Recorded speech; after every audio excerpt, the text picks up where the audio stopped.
नमस्कार, मेरा नाम है शिवम वर्मा और आप देख रहे हैं आपका अपना YouTube channel Shivam Verma excellence. दोस्तों, प्राचीन भारत के इतिहास की कड़ी का हमारा ये तीसरा वीडियो है। और पिछले वीडियोज़ में हमने सबसे पहले वीडियो में हमने प्राचीन भारत के ऐतिहासिक स्रोत क्या है उसके बारे में जाना था। दूसरे वीडियो में हमने अभिलेख जो एक पुरातात्विक स्रोत है उसके बारे में पढ़ा था। और आज बारी है सिक्कों की, यानी सिक्के जो एक पुरातात्विक स्रोत हैं भारतीय इतिहास को जानने के, उसके विषय में आज हम अपनी इस वीडियो में चर्चा करेंगे। तो ये क्या है, सिक्के, कॉइन्स जो हैं,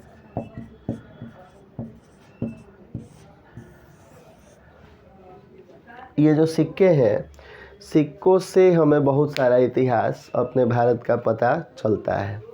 सबसे पहली चीज़ तो यही है कि सिक्के जो हैं किसी विशिष्ट किसी शासक के विषय में बताते हैं कि उसका धर्म क्या रहा होगा। सिक्के जब भी जारी किए जाते थे तो उसमें शासक के जो भगवान थे या फिर जिन भी देवता को या गौतम बुद्ध को या किसी को भी अगर वो फॉलो कर रहा था तो उसका अंकन प्राप्त होता है। तो इससे पता ये चलता है कि उस समय उस काल में कि कौन से जो धर्म था, कौन सा धर्म था और कौन से शासक जो थे वो किस विशेष धर्म को फॉलो करते थे, वो चीज़ पता चलती है। दूसरी चीज़ ये पता चलती है कि अगर जो सिक्के थे उनकी क्वालिटी ज़्यादा अच्छी है, जैसे अगर सोने के सिक्के ज़्यादा मात्रा में जारी हो रहे हैं तो इसका मतलब ये था कि उस विशेष राजवंश के समय में भारत की अर्थव्यवस्था काफ़ी मजबूत थी, है ना। कभी कभी क्या होता है कि हमारे सिक्के दूसरे देशों से प्राप्त हो रहे हैं तो वहाँ से इससे पता चलता है कि हमारा जो था उन देशों से व्यापार चलता था, ये भी एक चीज़ पता चलती है। चूँकि जो सिक्के थे वो आंतरिक मूल्य के हिसाब से प्रचलित थे।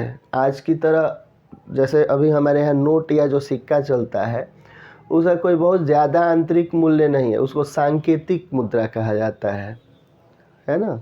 तो सांकेतिक मुद्रा पहले प्रचलित थी नहीं। एक बार एक बंदे ने कोशिश की थी जिसका नाम था मोहम्मद बिन तुगलक, तो उसने सांकेतिक मुद्रा का प्रचलन शुरू किया था, लेकिन वो बहुत बुरी तरीके से फ्लॉप रहा था, इसलिए कि उसने तांबे के सिक्के जारी कर दिए और वो तांबे के सिक्के हर घर में बनने लगे। इतनी आसान उसकी विधि थी बनाने की कि हर कोई अपने घर में सिक्का बना रहा था और मार्केट में ले जाए कुछ भी खरीद लेता था। इससे एक तो जो फॉल्स चीज़ें थी वो बढ़ी और दूसरी चीज़, ज़्यादा सिक्के अगर मार्केट में आ जाते हैं या ज़्यादा पैसा मार्केट में आ जाता है तो अर्थव्यवस्था डूब जाती है, यानी कि मुद्रास्फीति बढ़ जाएगी। मुद्रास्फीति का सेंस है महंगाई से, है ना।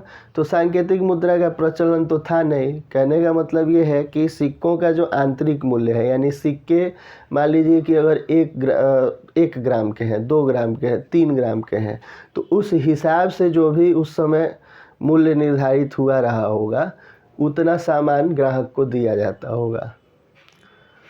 तो इसलिए ये जो सिक्के हैं, कई बार क्या है कि सिक्कों से हमें ये भी मालूम चलता है कि एक शासक ने दूसरे शासक को हराया था क्या।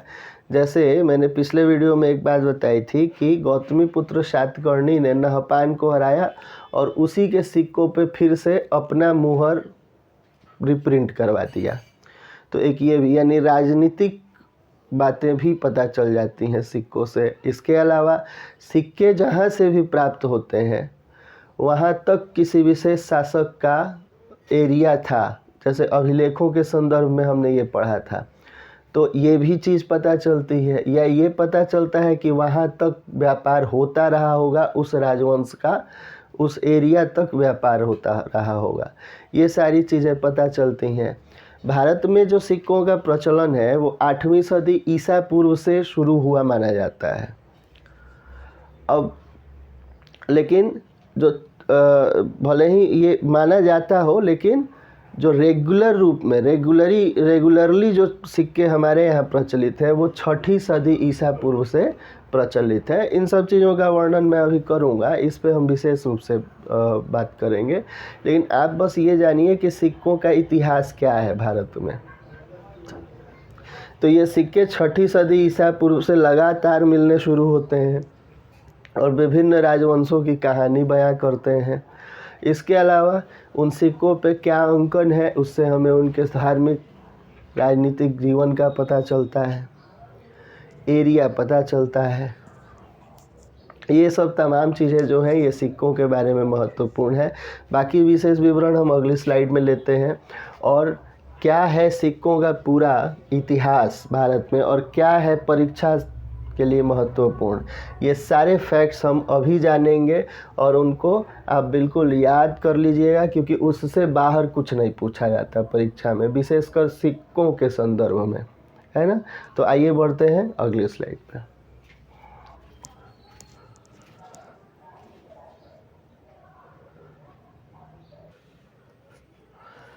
तो आइए अब देखते हैं कुछ महत्वपूर्ण तथ्य सिक्कों के बारे में जो परीक्षा की दृष्टि से महत्वपूर्ण है और परीक्षा में पूछे जाते हैं। तो मैंने सबसे पहले लिखा है कि सिक्कों का अध्ययन क्या कहलाता है। तो याद रखें इसको कि न्यूमिस्मेटिक्स कहते हैं, है ना। अच्छा, आप बताइए कि अभिलेखों का अध्ययन क्या कहलाता है, कमेंट करके बताइएगा। पिछले क्लास में मैंने बताया था।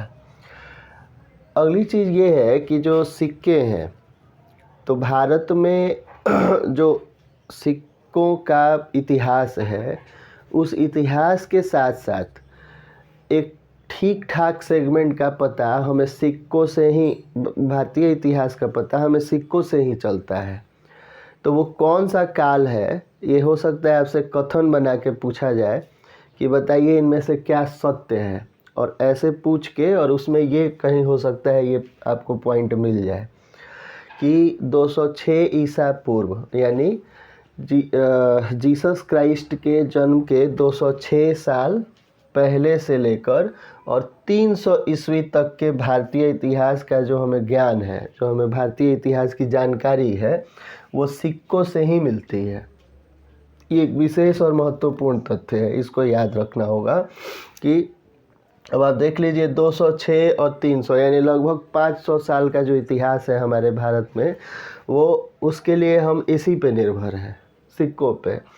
कुछ साहित्यिक स्रोत हैं लेकिन वो बहुत कम है, कम ही मिलते हैं, है ना। जैसे मनुस्मृति वगैरह है, तो उस समय का जो इतिहास हमें मालूम होता है वो लगभग, अब जैसे कनिष्क का शासनकाल जो है ना, वो भी हमें सिक्कों से ही बहुत ज़्यादा प्राप्त होता है। मूर्तियाँ वगैरह भी हैं, लेकिन तो इस चीज़ को याद रखना है विशेष रूप से कि 206 ईसा पूर्व से लेकर 300 ईस्वी तक के भारतीय इतिहास का हमें जो ज्ञान है वो सिक्कों से मिलता है। इसके अलावा आगे आते हैं और अब ये जानते हैं कि भारत में पहले सिक्के तो थे नहीं। पहले जो विनिमय का साधन था वो क्या था, आदान प्रदान था, यानी कि एक चीज़ दीजिए और दूसरी चीज़ ले लीजिए। गाँवों में बड़ी प्रचलन में था, मैं जब छोटा था गांव में था तो हम लोग अनाज दे के कोई सामान खरीद लेते थे, तो वस्तु विनिमय उसको कहते हैं। तो वस्तु विनिमय था। उसके बाद फिर आपने छोटे छोटे शंख देखे होंगे, कौड़ियाँ बोलते हैं उसको। दीपावली में अक्सर वो भगवान के मूर्ति पे उसको चढ़ाया जाता है, कौड़ियों को।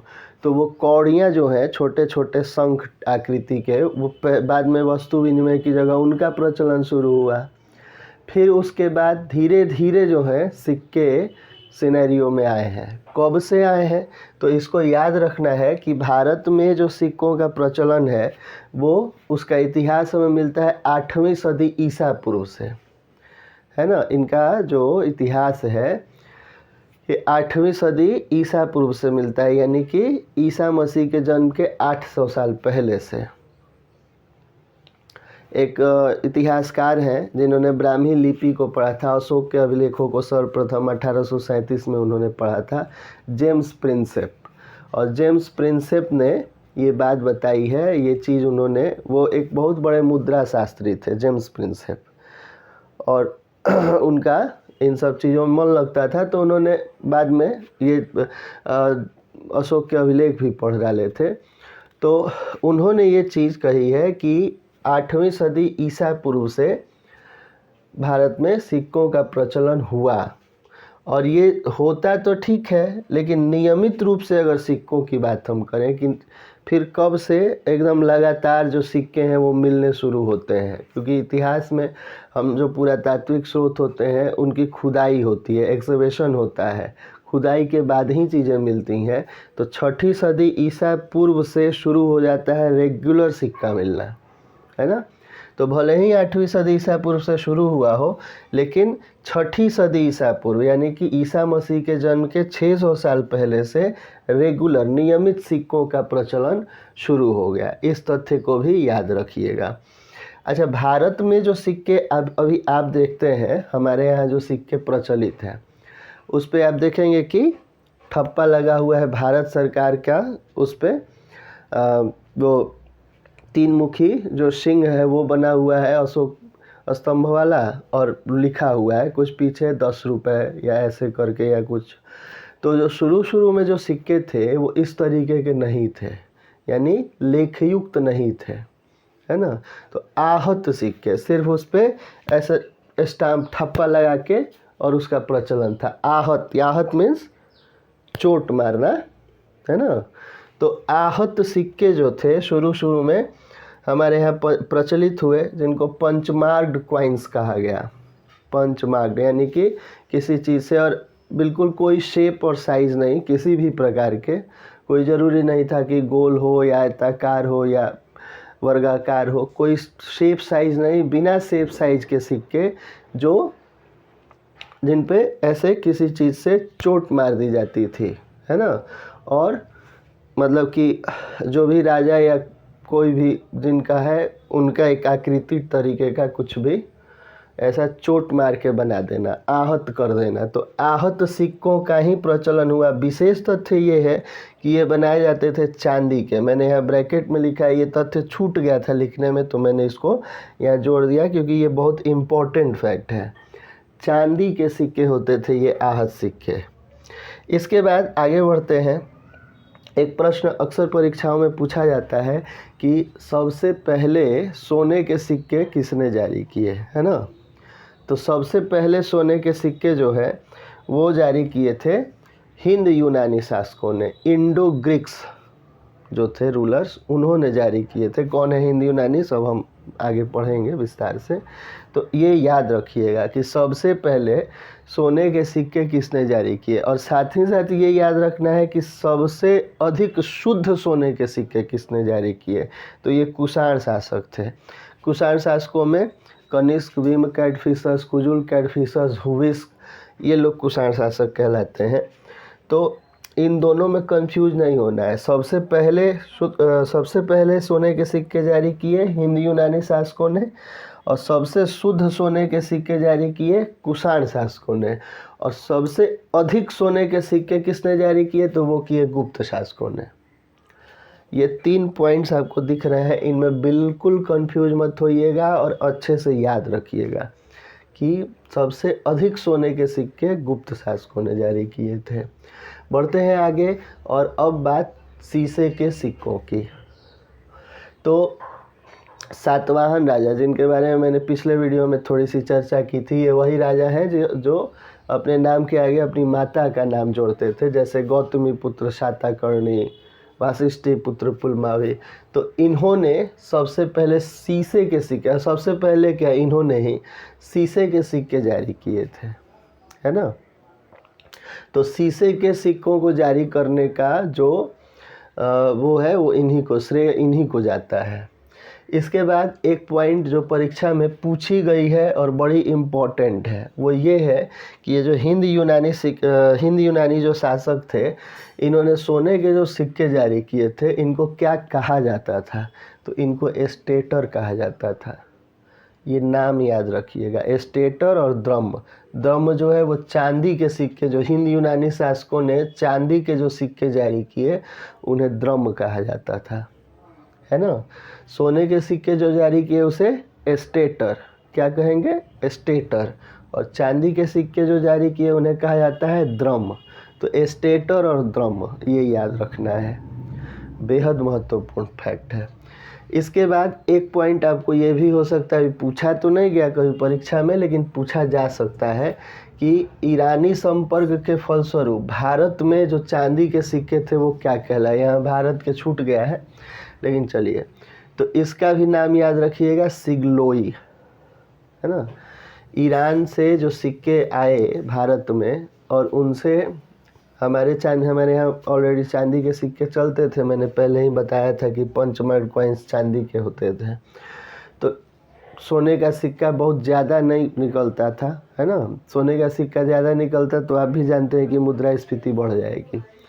मुद्रास्फीति क्या होती है, अब ये तो अर्थशास्त्र का सब्जेक्ट है, लेकिन चलिए, मुद्रास्फीति मतलब अगर आदमी के खरीदने की क्षमता ज़्यादा बढ़ जाए तो दाम मार्केट में चीज़ों के बढ़ जाते हैं, उसी को मुद्रास्फीति कहते हैं, यानी दूसरे शब्दों में महंगाई।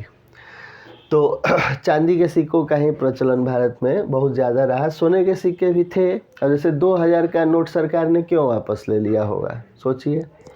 2000 के नोट ज़्यादा मात्रा में अगर रहे मार्केट में तो महंगाई क्या होगी, बढ़ेगी, या मुद्रा का फ्लो अगर इकॉनमी में ज़्यादा होता है तो महंगाई बढ़ती है। खैर, इसको याद रखिएगा, ये सिग्लोई कहलाते हैं। ईरानी संपर्क के फलस्वरूप जो चांदी के सिक्के भारत में थे वो सिग्लोई कहलाए, इनको याद रखना है।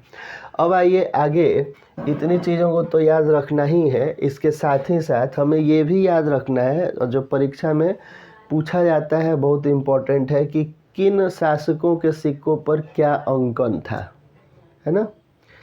तो 6-7 हैं, इनको याद रखिएगा। पहला है जलयान। जलयान किसके सिक्कों पर अंकित है, तो ये सातवाहन शासक थे यज्ञश्री सातकर्णी, इनके सिक्कों पे जलयान अंकित है।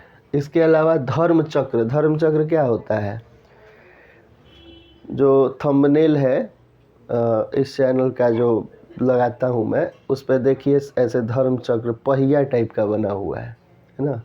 या फिर हमारे राष्ट्रीय झंडे के बीच में जो ब्लू कलर का चक्र है वो धर्मचक्र है। तो वो धर्मचक्र जो है वो मिनांडर के सिक्कों पर पाया जाता है। मिनांडर एक शक क्षत्रप था, शक राजा था, और मिनांडर को मिलिंद कहा गया है भारत में। मिलिंद पहो आपको पढ़ना भी है। मिलिंद पहो एक पुस्तक का नाम है जिसमें जो मिलिंद है वो नागसेन नामक एक बौद्ध भिक्षु से प्रश्न पूछते हैं और वो जो बौद्ध भिक्षु है उसका उत्तर देते हैं। तो प्रश्न उत्तरों की श्रृंखला के रूप में वो किताब है। मिनांडर जो है, मिलिंद जो है, ये बाद में बौद्ध हो गया था। तो धर्मचक्र इसके सिक्कों पे मिलता है। तो जाहिर सी बात है कि धर्मचक्र जो है ये बौद्ध साइन है। उलूक पक्षी संभवतः उल्लू से संबंधित है, तो उलूक पक्षी का भी अंकन मिनांडर के सिक्कों पे प्राप्त होता है। इसके अलावा ये प्रश्न हमेशा पूछा जाता है, बहुत मतलब रेयर ही ऐसा होगा किसी पेपर में नहीं हो, कि वीणा वादन करते हुए शासक किस शासक को उसके सिक्कों पे दिखाया गया है, तो वो दिखाया गया है समुद्रगुप्त को। उसके अलावा नंदी पर आसीन शिव पार्वती यानी उमा महेश्वर टाइप के सिक्के, तो ये सम्राट हर्ष के सिक्कों पे दिखाया गया है। एक्चुअली सम्राट हर्ष बाद में बौद्ध हुए थे, उसके पहले वो जो थे शिव पार्वती की पूजा करते थे। तो उमा महेश्वर की आकृति उनके सिक्कों पे पाई जाती है, इसको याद रखना है। उमा महेश्वर सिक्के याद रखिएगा तो याद रहेगा। सम्राट हर्ष के सिक्कों पे उमा महेश्वर आकृति है ना, नंदी पर आसीन है शिव और पार्वती, और ये सिक्के जो हैं, ये अंकन जो है ये हर्ष के सिक्कों पे पाया जाता है। इसके अलावा चतुर्भुजी विष्णु अंकित मुद्रा, ये हुविस्क के सिक्कों पे पाया जाता है। ये कनिष्क के ही उत्तराधिकारी थे और उनके सिक्कों पे ये पाया जाता है। इसके अलावा शिव नंदी त्रिशूल आकृति अंकित सिक्के। अब देखिए यहाँ 4 नंबर्स में और 6 नंबर में कंफ्यूज नहीं होना है। क्यों? क्योंकि यहाँ पे भी शिव पार्वती का जिक्र था, यहाँ पे भी शिव का जिक्र है। तो ध्यान रखें, ये उमा महेश्वर मैंने कहा है, मैंने इसीलिए कहा है कि उमा महेश्वर के नाम से इसको याद रखिएगा। उमा महेश्वर सिक्के हर्ष के हैं, जबकि शिव, नंदी, त्रिशूल, ये 3 जो आकृतियां हैं ये विम कैडफिसस की हैं। विम कैडफिसस के सिक्कों पे ये आकृतियां पाई जाती हैं। ये एक शैव था, विम कैडफिसस शैव मत को मानने वाला था और इसीलिए इसके सिक्कों पर ये आकृतियां पाई गई हैं, तो इसको भी एकदम याद रखना है। इसके अलावा व्याघ्र शैली या सिंह निहंता आकृति के जो सिक्के हैं उनके बारे में ये है कि ये सिक्के पाए गए हैं चंद्रगुप्त द्वितीय विक्रमादित्य के सिक्कों पे। ये आकृति पाई गई है चंद्रगुप्त द्वितीय विक्रमादित्य के सिक्कों पे, है ना। तो इसको भी हमें याद रखना है। ये कुछ फैक्ट्स हैं जिनको आपको याद रखना है, ये परीक्षा में पूछे जाते हैं। बाकी फैक्ट्स जो भी थे मैंने वो बता दिए हैं। आज के लिए इतना ही, मिलते हैं अगले वीडियो में। और मैं उम्मीद करता हूँ आप पढ़ रहे होंगे, याद कर रहे होंगे। चीज़ों को याद करते जाइए, नहीं तो अचानक से बोझ बढ़ेगा और फिर चीज़ें याद नहीं होंगी। धन्यवाद।